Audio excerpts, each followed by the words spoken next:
So I would never really make a video on this, but I have nothing better to do, and also, well, why not? I actually kind of wanna. So IGN made a review on Mario & Luigi Brothership, and it was kinda awkward to be honest. They gave the game a 5 out of 10, which I honestly think is a little bit too low. I think a 6 would have been, like, better. Or even a 7. I don't have this game in my hands right now. I don't own it, but I just sorta disagree with this review overall. Not like everything. To some extent, I can kind of agree, but I also just don't. I do want to touch on a few aspects they go into. First and foremost, they say the game is kinda long. From what I know, it can take you 50 hours to get through it. And, well, this is kinda fair, but RPGs can be pretty long. It took me around 50 to 60 hours to get through Thousand Year Door. And I haven't played through all the Xenoblade games. I kinda played through the third one, but never finished it. And I think those games can take you like 70 hours to get through.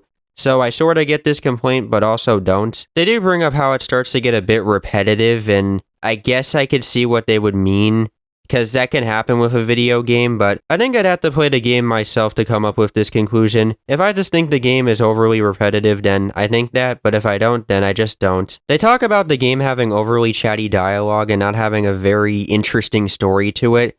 I have to sorta disagree with this.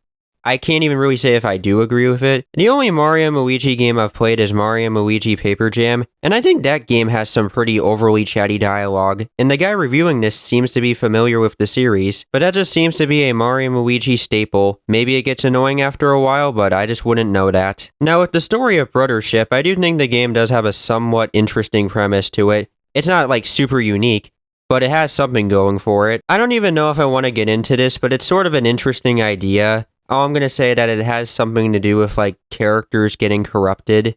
Yeah, that's all I'm gonna say. I do think there is something going for it, but a lot of people just say, well, the characters are not too interesting. They kind of will just instantly help you. But I'll have to see this for myself. They bring up how the Concordians look out of place with Mario, Luigi, and the other Mushroom Kingdom characters, but I just got to disagree with this. Mario & Luigi is a series that has some pretty weird characters to it, and I don't really think they're out of place.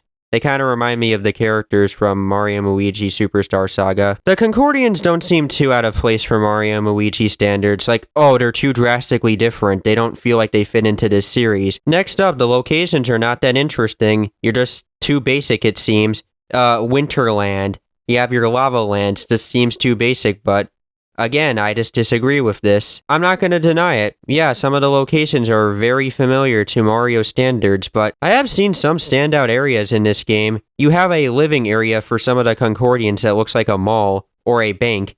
That's different. You don't really see that in Mario. I also think there's a carnival area in that area. Not new to the Mario series, but something you don't commonly see. I should mention that this game has 20 mysterious secret islands, and they never get brought up in any of the reviews for this game. Did the reviewer just not get to those places? I've heard Nintendo Life say great things about the locations in this game, so what happened here? There isn't really much else to say about it. I can't get into the whole Luigi-based stuff where you can't control him, and the game actively fights against you.